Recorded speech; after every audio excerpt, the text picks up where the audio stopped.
আবার আর একবার আমাকে টেনে হিঁচড়ে যেভাবে পুলিশ আজকে করলো এবং তার সাথে আমার সিকিউরিটির সাথে যে ধরনের ব্যবহার করেছে, পুরো বিষয়টি মাননীয় গভর্নরের সামনে আমরা তুলে ধরেছি। ওখানকার বাস্তবিক যে পরিস্থিতি, সন্ত্রাস, ধর্ষণ এবং তার সাথে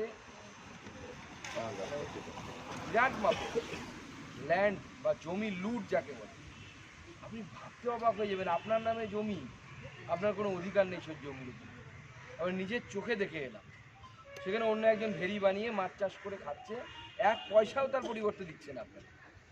কলকাতা থেকে যেতে 2 ঘন্টাও সময় লাগে না। এটা যদি রাজধানীর উপকণ্ঠে যদি এই অবস্থা হয়, কোন জায়গায় আমরা বাস করছি?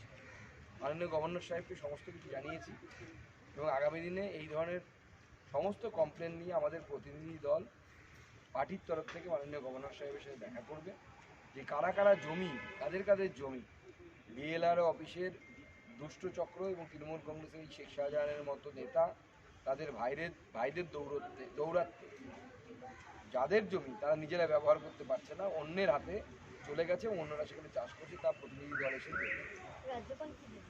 উনি সমস্ত কিছু শুনে উনিও অবাক হলেন এবং উনি বললেন, উনি অনেক কিছু আলোচনা করলেন। তার মধ্যে বিশেষভাবে যেটা উল্লেখযোগ্য তা হচ্ছে যেভাবে এসসি কমিশন এবং ST commission, women commission, ST কমিশনের রিপোর্ট এখনো আসেনি, 2টে কমিশন গেছিল, 2টো কমিশনের রিপোর্টে যেভাবে রাষ্ট্রপতি শাসনের কথা উঠে এসেছে বা তাদের রিপোর্টের কথা মাননীয় গভর্নর সাহেব সেটা নিয়েও উনি আলোচনা করেছেন এবং উনি সমস্ত বিষয়ের প্রতি নজর রাখছেন। প্রয়োজনে তিনি আবার যাবেন ওখানে লোকের কমপ্লেন শোনার জন্য, তাদের অভিযোগ শোনার জন্য। অবশ্যই যাব। তার আগে আগামীকাল আমাদের পার্টির তরফ থেকে আমি একটি মহিলাদের প্রতিনিধি দল পাঠাচ্ছি। সেই প্রতিনিধি দল আগামীকাল সন্দেশখালি যাবে, মহিলারা সেখানে যাবেন এবং মহিলারা গ্রামে গ্রামে ঘুরে নিপীড়িতা মহিলাদের সাথে দেখা করে সন্দেশখালীর যে বাস্তবিক পরিস্থিতি, সেই বাস্তবিক পরিস্থিতি নিয়ে একটি রিপোর্ট তৈরি করে আমার কাছে জমা দেন।